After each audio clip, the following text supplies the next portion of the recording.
Hi friends, ಎಲ್ರಿಗೂ ನಮಸ್ಕಾರ. ಸಂಗೀತಾಸ್ creative life style ಚಾನಲ್ಗೆ ನಿಮ್ಮೆಲ್ಲರಿಗೂ ಸ್ವಾಗತ. ಫ್ರೆಂಡ್ಸ್, ಇವತ್ತಿನ ವಿಡಿಯೋದಲ್ಲಿ ಶೀತ, ಕೆಮ್ಮು, ಕಫ ಇವುಗಳನ್ನು ಬಹಳ ಬೇಗ ಕಡಿಮೆ ಮಾಡ್ಕೊಳ್ಳೋದಕ್ಕೆ ಒಂದು ಅದ್ಭುತವಾದಂತಹ ಮನೆಮದ್ದನ್ನು ನಾನು ತೊಗೊಂಡು ಬಂದಿದ್ದೀನಿ. ಸೊ ಈ ಮನೆಮದ್ದನ್ನು ತಯಾರು ಮಾಡ್ಕೊಳ್ಳೋದಂತೂ ತುಂಬಾ ಸುಲಭ ಮತ್ತು ತಿನ್ನೋದಕ್ಕೂ ಕೂಡ ತುಂಬ ಟೇಸ್ಟಿಯಾಗಿರುತ್ತೆ ಮತ್ತು ನಿಮಗೆ ಒಂದು ಅದ್ಭುತವಾದಂತಹ ಫಲಿತಾಂಶವನ್ನು ಈ ಮನೆಮದ್ದು ನೀಡುತ್ತೆ. ಹಾಗಾಗಿ ನೀವು ಇದನ್ನು ಖಂಡಿತವಾಗಲೂ ಟ್ರೈ ಮಾಡಿ ನೋಡಿ, ನಿಮಗೆ ಇಷ್ಟ ಆಗುತ್ತೆ. ಹಾಗಾಗಿ ಇವತ್ತಿನ ವಿಡಿಯೋ ಬಂದು ತುಂಬಾ ಯೂಸ್ಫುಲ್ ಆಗಿದೆ. ವಿಡಿಯೋನ ಪೂರ್ತಿಯಾಗಿ ನೋಡಿ. ಮತ್ತು ನಿಮಗೆ ಇವತ್ತಿನ ವಿಡಿಯೋ ಇಷ್ಟ ಆದರೆ ದಯವಿಟ್ಟು ಒಂದು ಲೈಕ್ ಮಾಡುವುದರ ಮೂಲಕ ಇನ್ನೂ ಒಳ್ಳೆ ವೀಡಿಯೋಸ್ಗಳನ್ನು ಮಾಡೋದಕ್ಕೆ ನನಗೆ ಪ್ರೋತ್ಸಾಹ ನೀಡಿ. ಮತ್ತು ನೀವು ನನ್ನ ಚಾನಲ್ಗೆ ಹೊಸಬರಾಗಿದ್ದರೆ ಚಾನಲನ್ನು ಸಬ್ಸ್ಕ್ರೈಬ್ ಮಾಡ್ಕೊಳ್ಳಿ ಇನ್ನೂ ಹೆಚ್ಚಿನ ಯೂಸ್ಫುಲ್ ವೀಡಿಯೋಸ್ಗಳಿಗಾಗಿ. ಸೊ ಬನ್ನಿ ಫ್ರೆಂಡ್ಸ್, ಫಟಾಫಟ್ ಅಂತ ವಿಡಿಯೋನ ಶುರು ಮಾಡಿಬಿಡೋಣ. ನಮ್ಮ ಇವತ್ತಿನ ಅದ್ಭುತವಾದಂತಹ ಮನೆಮದ್ದನ್ನು ಮಾಡೋದಕ್ಕೆ ನಾನಿಲ್ಲಿ ಮೊದಲನೇದಾಗಿ ತೊಗೊಂಡಿದ್ದೀನಿ ಬಾದಾಮಿ. ಸೊ ನಾನಿಲ್ಲಿ 5ರಿಂದ 6 ಬಾದಾಮಿಯನ್ನು ತೊಗೊಂಡಿದ್ದೀನಿ. ಸೊ ನಾವು ಇದಕ್ಕೆ ಸಿಪ್ಪೆ ಸಮೇತ ಉಪಯೋಗ ಮಾಡಬೇಕು. ನಾನಿವಾಗ ಈ ಬಾದಾಮಿಗಳನ್ನು ಒಂದು ಕುಟಾಣಿಯಲ್ಲಿ ಹಾಕಿ ಚೆನ್ನಾಗಿ ಪೌಡರ್ ಮಾಡ್ಕೊಳ್ತೀನಿ. ನೀವು ಬೇಕಾದರೆ ಸಣ್ಣ ಮಿಕ್ಸಿ ಜಾರಲ್ಲಿ ಹಾಕಿ ಫೈನ್ ಪೌಡರ್ ಮಾಡ್ಕೊಬಹುದು. ಸೊ ನೋಡಿ, ನಾನಿವಾಗ ಇದನ್ನು ಪೌಡರ್ ಮಾಡಿಕೊಂಡು ರೆಡಿ ಮಾಡ್ಕೊಂಡಿದ್ದೀನಿ. ನಾನಿವಾಗ ಇದನ್ನು ಒಂದು ಬೌಲಲ್ಲಿ ತೆಕ್ಕೊಳ್ತೀನಿ. ನಂತರ ನಾನಿಲ್ಲಿ ತೊಗೊಳ್ತಾ ಇದ್ದೀನಿ 2 ಖರ್ಜೂರ. ಸೊ ನಾವಿಲ್ಲಿ ಒಣಗಿದ ಖರ್ಜೂರವನ್ನು ತೊಗೊಬೇಕು. ಖರ್ಜೂರದಿಂದ ಅದರ ಸಿಪ್ಪೆಯನ್ನು ತೆಕ್ಕೊಬೇಕು. ನೀವು ಬೇಕಾದರೆ ಒಣಗಿದ ಖರ್ಜೂರ ಬರುತ್ತಲ್ಲ, ಉತ್ತತ್ತಿ ಅಂತಾರಲ್ಲ, ಸೊ ಅದನ್ನು ಬೇಕಾದರೂ ತೊಗೊಬೋದು. ಸೊ ಅದಾದರೆ ನೀವು ಮಿಕ್ಸಿಯಲ್ಲಿ ಹಾಕಿ ಪೌಡರ್ ಮಾಡ್ಕೊಬಹುದು. ಇದು ಸ್ವಲ್ಪ ಸಾಫ್ಟ್ ಬರುತ್ತೆ. ಹಾಗಾಗಿ ನಾನು ಇದನ್ನು ಈ ಕುಟಾಣಿಯಲ್ಲಿ ಹಾಕಿ ಕುಟ್ಕೊಳ್ತೀನಿ. ಇದನ್ನು ಕೂಡ ಫೈನ್ ಪೇಸ್ಟ್ ಮಾಡ್ಕೊಳ್ಳೋಣ. ನೀವು ಉತ್ತತ್ತಿ ತೊಗೊಂಡ್ರೆ ಉತ್ತತ್ತಿ ಮತ್ತು ಬಾದಾಮಿಗಳನ್ನು ಸಣ್ಣ ಮಿಕ್ಸಿ ಜಾರಲ್ಲಿ ಹಾಕಿ ಫೈನ್ ಪೌಡರ್ ಮಾಡ್ಕೊಳ್ಳಿ. ಸೊ ನೋಡಿ ಫ್ರೆಂಡ್ಸ್, ನಾನಿವಾಗ ಈ ಖರ್ಜೂರವನ್ನು ಕೂಡ ಕುಟ್ಕೊಂಡು ರೆಡಿ ಮಾಡ್ಕೊಂಡಿದ್ದೀನಿ. ಇದನ್ನು ಕೂಡ ನಾನಿವಾಗ ಒಂದು ಬೌಲಲ್ಲಿ ತೆಕ್ಕೊಳ್ತೀನಿ. ನಂತರ ನಾನಿಲ್ಲಿ ತೊಗೊಳ್ತಾ ಇದ್ದೀನಿ ಹಸಿ ಶುಂಠಿ. ಸೊ ನಾನಿಲ್ಲಿ ಚಿಕ್ಕ ಗಾತ್ರದ ಹಸಿ ಶುಂಠಿಯನ್ನು ತೊಗೊಂಡಿದ್ದೀನಿ. ಶುಂಠಿಯನ್ನು ಚೆನ್ನಾಗಿ ತೊಳ್ಕೊಂಡು ತೊಗೊಂಡಿದ್ದೀನಿ. ಸೊ ಇದನ್ನು ನಾವು ಇವಾಗ ಒಂದು ತುರಿಯುವಂಥ ಮಣೆಯಲ್ಲಿ ಚೆನ್ನಾಗಿ ಇದನ್ನು ತುರ್ಕೊಳ್ಳೋಣ. ಸೊ ನೋಡಿ ಫ್ರೆಂಡ್ಸ್, ನಾನಿವಾಗ ಹಸಿ ಶುಂಠಿಯನ್ನು ತುರ್ಕೊಂಡಿದ್ದೀನಿ. ಸೊ ನಾವಿವಾಗ ಇದರ ರಸನ ಸಪ್ರೇಟ್ ಮಾಡ್ಕೊಳ್ಳೋಣ. ಸೊ ನಾನಿಲ್ಲಿ ಕೈಯಿಂದ ಹಿಂಡುವುದರ ಮೂಲಕ ಇದರ ರಸನ ಸಪ್ರೇಟ್ ಮಾಡ್ಕೊಳ್ತೀನಿ.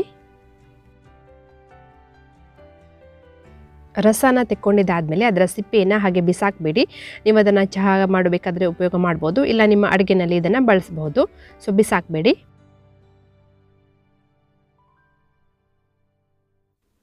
ಇವಾಗ ನಾವು ಒಂದು ಪ್ಯಾನ್ನಲ್ಲಿ ಶುಂಠಿ ರಸನ ಹಾಕ್ಕೊಳ್ಳೋಣ. ನಂತರ ನಾನು ಇದಕ್ಕೆ ಹಾಕ್ಕೊಳ್ತಾ ಇದ್ದೀನಿ ಅರ್ಧ ಕಪ್ನಷ್ಟು ನೀರು. ಇವೆರಡನ್ನೂ ಹಾಕಿ ಕಾಯೋದಕ್ಕೆ ಇಡೋಣ. ಇದನ್ನು ನೀವು ಸಣ್ಣ ಊರಿನಲ್ಲೇ ಮಾಡಬೇಕು. ಮಧ್ಯಮ ಅಥವಾ ದೊಡ್ಡ ಊರಿನಲ್ಲಿ ಮಾಡೋದಕ್ಕೆ ಹೋಗಬೇಡಿ, ಸಣ್ಣ ಊರಿನಲ್ಲೇ ಮಾಡಿ. ಇವಾಗ ಇದು ಕಾಯ್ತಾ ಇದೆ. ಸೊ ನಾನಿವಾಗ ಪೌಡರ್ ಮಾಡ್ಕೊಂಡಿದ್ದಂತಹ ಬಾದಾಮಿಯನ್ನು ಹಾಕ್ಕೊಳ್ತಾ ಇದ್ದೀನಿ. ಮತ್ತು ನಾನು ಖರ್ಜೂರವನ್ನು ಕುಟ್ಕೊಂಡು ಪೇಸ್ಟ್ ಥರ ಮಾಡ್ಕೊಂಡಿದ್ನಲ್ಲ, ಸೊ ಅದನ್ನು ಕೂಡ ಇದಕ್ಕೆ ಹಾಕಿ ಚೆನ್ನಾಗಿ ಮಿಕ್ಸ್ ಮಾಡ್ಕೊಳ್ತೀನಿ. ಇವೆರಡನ್ನು ಚೆನ್ನಾಗಿ ಮಿಕ್ಸ್ ಮಾಡಿಕೊಂಡು 1ರಿಂದ 2 ನಿಮಿಷ ಚೆನ್ನಾಗಿ ಕುದಿಯೋದಕ್ಕೆ ಬಿಡಿ. ಸೊ ನೋಡಿ ಫ್ರೆಂಡ್ಸ್, ಇವಾಗ ಈ ಮಿಶ್ರಣ ಕುದಿಯೋದಕ್ಕೆ ಶುರುವಾಗಿದೆ. ನಾನು ಈ ಹಂತದಲ್ಲಿ 2 ಚಮಚ ತೆಳು ಬೆಲ್ಲವನ್ನು ಇದಕ್ಕೆ ಹಾಕ್ತಾ ಇದ್ದೀನಿ. ಸೊ ನಿಮ್ಮ ಮನೆಯಲ್ಲಿ ತೆಳು ಬೆಲ್ಲ ಇಲ್ಲ ಅಂತನೋದಾದರೆ ನೀವು ಗಟ್ಟಿ ಬೆಲ್ಲ ಬರುತ್ತಲ್ಲ, ಅದನ್ನು ಕೂಡ 1ರಿಂದ 2 ಚಮಚ ಸ್ವಲ್ಪ ಪೌಡರ್ ಥರ ಮಾಡಿಕೊಂಡು ಹಾಕಬಹುದು. ತೆಳು ಬೆಲ್ಲ ಹಾಕಿದ ನಂತರ 1 ನಿಮಿಷ ಚೆನ್ನಾಗಿ ಕುದಿಲಿ. ಸೊ 1 ನಿಮಿಷದ ನಂತರ ನಾನು ಇದಕ್ಕೆ ಬ್ಲ್ಯಾಕ್ ಸಾಲ್ಟನ್ನು ಹಾಕ್ತಾ ಇದ್ದೀನಿ. ಸ್ವಲ್ಪ ಬ್ಲ್ಯಾಕ್ ಸಾಲ್ಟನ್ನು ನಾನು ಇದಕ್ಕೆ ಹಾಕ್ಕೊಳ್ತಾ ಇದ್ದೀನಿ. ನಿಮ್ಮ ಮನೆಯಲ್ಲಿ ಬ್ಲ್ಯಾಕ್ ಸಾಲ್ಟ್ ಇಲ್ಲ ಅಂತನೋದಾದರೆ ನೀವು ಮಾಮೂಲಿ ಅಡುಗೆನಲ್ಲಿ ಬಳಸ್ತೀರಲ್ಲ, ಆ ಉಪ್ಪನ್ನು ಕೂಡ ಇದಕ್ಕೆ ಹಾಕ್ಕೊಬಹುದು. ನಂತರ ನಾನು ಇದಕ್ಕೆ ಕೊನೆಯದಾಗಿ ಹಾಕ್ತಾ ಇದ್ದೀನಿ ಚಿಟಿಕೆ ಅರಿಶಿನ. ಸೊ ಇವೆಲ್ಲವನ್ನು ಹಾಕಿ ಚೆನ್ನಾಗಿ ಮಿಕ್ಸ್ ಮಾಡಿಕೊಂಡು 1ರಿಂದ 2 ನಿಮಿಷ ಕುದಿಸಿದ್ರೆ ಸಾಕಾಗತ್ತೆ. ತುಂಬ ಹೊತ್ತು ಕುದಿಸುವಂಥ ಅವಶ್ಯಕತೆ ಇರೋದಿಲ್ಲ. ಸೊ ನೋಡಿ ಫ್ರೆಂಡ್ಸ್, ಇವಾಗ ಇದು ಆಗಿದೆ. ನಾನು ಈ ಹಂತದಲ್ಲಿ ಕುಕ್ ಟಾಪನ್ನು ಆಫ್ ಮಾಡ್ತೀನಿ. ಸೊ ನೋಡಿ ಫ್ರೆಂಡ್ಸ್, ಎಷ್ಟೊಂದು ಈಸಿಯಾಗಿ ನಮ್ಮ ಮನೆಮದ್ದು ರೆಡಿ ಆಯಿತು ಅಂತ. ಸೊ ತುಂಬ ಸುಲಭವಾಗಿ ಮಾಡ್ಕೊಬಹುದು ಮತ್ತು ತುಂಬ ಟೇಸ್ಟ್ ಕೂಡ ಚೆನ್ನಾಗಿರುತ್ತೆ ಮತ್ತು ನಿಮಗೆ ಒಳ್ಳೆಯ ಫಲಿತಾಂಶವನ್ನು ಇದು ನೀಡುತ್ತೆ. ನಾನು ಇದಕ್ಕೆ ಸ್ವಲ್ಪ ಬಿಸಿ ನೀರನ್ನು ಹಾಕಿ ಸ್ವಲ್ಪ ತೆಳ್ಳಗೆ ಮಾಡ್ಕೊಂಡಿದ್ದೀನಿ. ಯಾಕಂದರೆ ನೀವು ಇದನ್ನು ಕುಡಿಬೇಕಾದ್ರೆ ಸ್ವಲ್ಪ ಬಿಸಿ ಬಿಸಿಯಾಗಿಯೇ ಇದನ್ನು ಕುಡಿಬೇಕು. ನೀವು ಇದನ್ನು ಮಕ್ಕಳಿಗೆ ಕೊಡ್ತೀರಾ ಅಂತ ಅನ್ನೋದಾದರೆ ಇಷ್ಟು ಅಂದರೆ 1 ಚಮಚದಷ್ಟು ಬೆಳಿಗ್ಗೆ ಮಧ್ಯಾಹ್ನ ರಾತ್ರಿ ಕೊಡ್ಬೋದು. ಮತ್ತು ದೊಡ್ಡವ್ರು ತೊಗೊಳ್ತೀರಾ ಅಂತ ಅನ್ನೋದಾದರೆ 2 ಚಮಚ ಬೆಳಿಗ್ಗೆ ಮಧ್ಯಾಹ್ನ ರಾತ್ರಿ 2 ಚಮಚ ತೊಗೊಳ್ಳಿ. ಸೊ ತುಂಬ ಬೇಗ ನಿಮಗೆ ಕಡಿಮೆ ಆಗುತ್ತೆ. ಸೊ ತುಂಬ ಒಳ್ಳೆಯ ರಿಸಲ್ಟನ್ನು ನಿಮಗಿದು ಕೊಡುತ್ತೆ. ಹಾಗಾಗಿ ಫ್ರೆಂಡ್ಸ್ ನೀವು ಈ ಮನೆಮದ್ದನ್ನು ಮಾಡಿ ನೋಡಿ ಮತ್ತು ರಿಸಲ್ಟ್ ಹೆಂಗೆ ಬಂತು ಅಂತ ನನ್ನ ಜೊತೆ ಕಮೆಂಟ್ ಬಾಕ್ಸಲ್ಲಿ ಕಮೆಂಟ್ ಮಾಡುವುದರ ಮೂಲಕ ಶೇರ್ ಮಾಡಿ.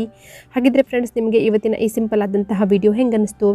ಇಷ್ಟ ಆಗಿದೆ ಅಂತ ಅಂದ್ಕೊಳ್ತೀನಿ. ಇಷ್ಟ ಆದರೆ ಯೂಸ್ಫುಲ್ ಅಂತ ಅನಿಸಿದರೆ ದಯವಿಟ್ಟು ಒಂದು ಲೈಕ್ ಮಾಡುವುದರ ಮೂಲಕ ಇನ್ನೂ ಒಳ್ಳೊಳ್ಳೆ ವೀಡಿಯೋಸ್ಗಳನ್ನು ಮಾಡೋದಕ್ಕೆ ನನಗೆ ಪ್ರೋತ್ಸಾಹ ನೀಡಿ.